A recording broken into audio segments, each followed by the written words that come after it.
un mot sur le calendrier. La session extraordinaire commence lundi prochain. Est-ce que vous savez quand elle prendra fin? Au plus tard, a priori, quand je dis a priori, c'est une quasi-certitude, à la fin du mois de juillet.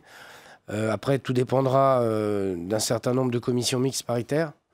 On a une commission mixte paritaire conclusive sur la santé, une commission mixte paritaire conclusive sur l'école. Ça dépend aussi évidemment de ces navettes qui se déroulent ou qui ne se déroulent pas et qui détendent ou retendent le calendrier parlementaire. L'idée que nous avions, c'était de terminer la navette de textes importants. Je pense à la loi d'orientation mobilité, j'ai cité école et santé. Il y a la loi fonction publique qui est encore en examen au Sénat cette semaine. Et puis un certain nombre de textes qui ont moins été visibles, mais je pense au texte sur l'Alsace, je pense au texte sur l'Agence nationale de cohésion des territoires qui a été voté la semaine dernière. Il y a un certain nombre d'autres textes. Et puis, à l'Assemblée nationale, va débuter le texte sur l'énergie et le climat. Et puis, il viendra ensuite au Sénat. Donc, c'est quand même des textes importants qu'on essaiera de clôturer au mois de juillet. Et puis, s'ils ne sont pas clôturés au mois de juillet, pour certains, ils reprendront au mois de septembre. En septembre, quand? Vous avez une date de reprise? On n'a pas de date précise, mais...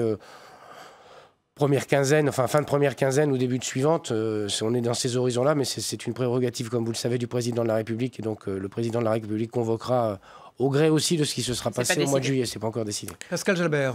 Oui, alors on parlera après de la loi bioéthique, mais moi la question que j'ai à vous poser, quand on voit que la loi mobilité, ça a commencé en février, ça va s'achever au mieux en juillet, la grande loi fondatrice de la seconde partie du mandat, c'est la réforme des retraites. Alors, moi, j'ai envie de vous demander, c'est pour quand? Parce que le calendrier est bien bouché. Cette loi, c'est celle que les Français attendent. Quand est-ce que vous allez pouvoir la programmer? Bon, je crois qu'il y a plusieurs lois qui étaient attendues par les Français. Ceci dit, cette loi-là est une réforme de système, systémique, comme on dit.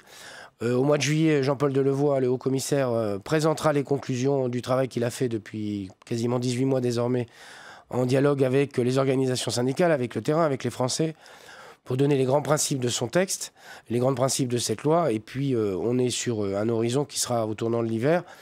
Vous citiez la loi mobilité en disant présentée au mois de janvier-février et votée au mois de juillet. C'est pas un délai fou, hein, 6 mois pour voter une loi de cette ampleur-là. Après, on verra dans le calendrier parlementaire à quel moment on peut le faire. Ceci dit, la loi d'orientation sur les retraites est une loi importante parce que c'est une loi qui nous projette sur plusieurs années, plusieurs décennies.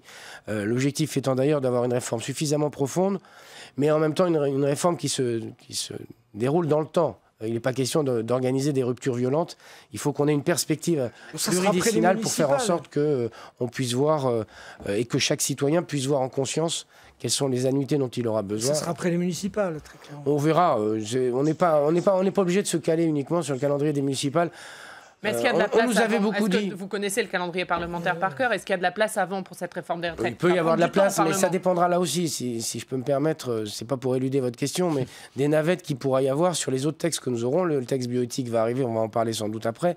Il y a un premier texte sur les collectivités locales présenté par Sébastien Lecornu qui va venir aussi à la rentrée, évidemment au Sénat, puisque constitutionnellement, c'est le Sénat qui doit l'examiner en premier.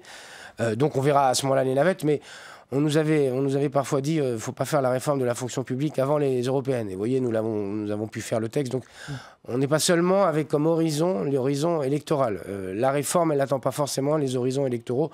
La question, c'est d'avoir des réformes qui soient suffisamment explicitées devant les Français, dont les débats soient de qualité pour pouvoir expliquer les choses. Marc Fesneau, est-ce que la crise des Gilets jaunes, les manifestations qu'on a connues depuis des mois ont retardé l'action gouvernementale, fait qu'il peut y avoir embouteillage? Non, vous regarderez à rebours, maintenant on peut le faire un bilan. Le bilan de ce que nous avons fait entre le mois de décembre et le mois de mai-juin, période où le 25 avril, la date de la conférence de presse du président de la République, et vous en parlerez avec les parlementaires à l'Assemblée nationale et au Sénat, j'ai pas l'impression qu'on est chômé. Le texte santé, le texte fonction publique, le texte sur les mobilités, tout ça, ça a navigué, si je peux dire, sans faire de jeu de mots, sur les mobilités, pendant une période où on pouvait nous dire qu'il ne fallait pas trop avancer.